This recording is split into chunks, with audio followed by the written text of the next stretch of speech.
अनुसार पूरे अनुशासन के साथ वैक्सीन लगती रहे, देश के हर नागरिक तक हम पहुंच सके, ये हर सरकार, हर जनप्रतिनिधि, हर प्रशासन की सामूहिक जिम्मेदारी है।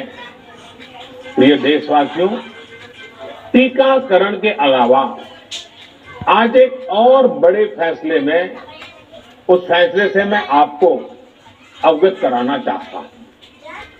पिछले वर्ष जब कोरोना के कारण लॉकडाउन लगाना पड़ा था, तो प्रधानमंत्री गरीब कल्याण अन्न योजना के तहत 8 महीने तक 80 करोड़ से अधिक देशवासियों को मुफ्त राशन की व्यवस्था हमारे देश ने की थी।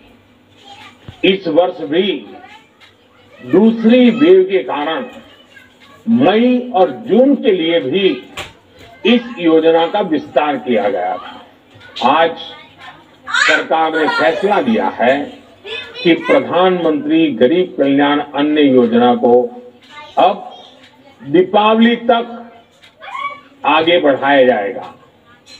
महामारी के इस समय में सरकार गरीब की हर जरूरत के साथ उसका साथी बनकर खड़ी है। यानी नवंबर तक 80 करोड़ से अधिक देशवासियों को हर महीने तय मात्रा में मुफ्त अनाज उपलब्ध होगा। इस प्रयास का मकसद यही है कि मेरे किसी भी गरीब भाई बहन को, उसके परिवार को भूखा सोना ना पड़े। साथियों, देश में हो रहे इन प्रयासों के बीच कई क्षेत्रों से वैक्सीन को लेकर भ्रम और अफवाहों की जानकारी चिंता बढ़ाती है। ये चिंता भी मैं आपके सामने व्यक्त करना चाहता हूं। जब से भारत में वैक्सीन पर काम शुरू हुआ, तभी से कुछ लोगों द्वारा ऐसी बातें कही गई जिससे आम लोगों के मन में शंका पैदा हो। कोशिश ये भी हुई कि भारत के वैक्सीन निर्माताओं का हौसला पस्त पड़ जाए और उनके सामने अनेक प्रकार की बाधाएं आए। जब भारत की वैक्सीन आई तो अनेक माध्यमों से शंका आशंका को और बढ़ाया गया। वैक्सीन न लगवाने के लिए भांति भांति के तर्क प्रचारित किए गए।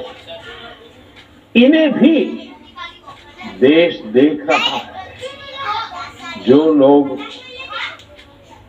वैक्सीन को लेकर आशंका पैदा कर रहे हैं, अफवाहें फैला रहे हैं, वो भोले भाले भाई बहनों के जीवन के साथ बहुत बड़ा खिलवाड़ कर रहे हैं।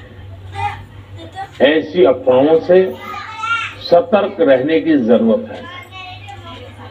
मैं भी आप सबसे, समाज के प्रबुद्ध लोगों से, युवाओं से अनुरोध करता हूं कि आप भी वैक्सीन को लेकर जागरूकता बढ़ाने में सहयोग करें।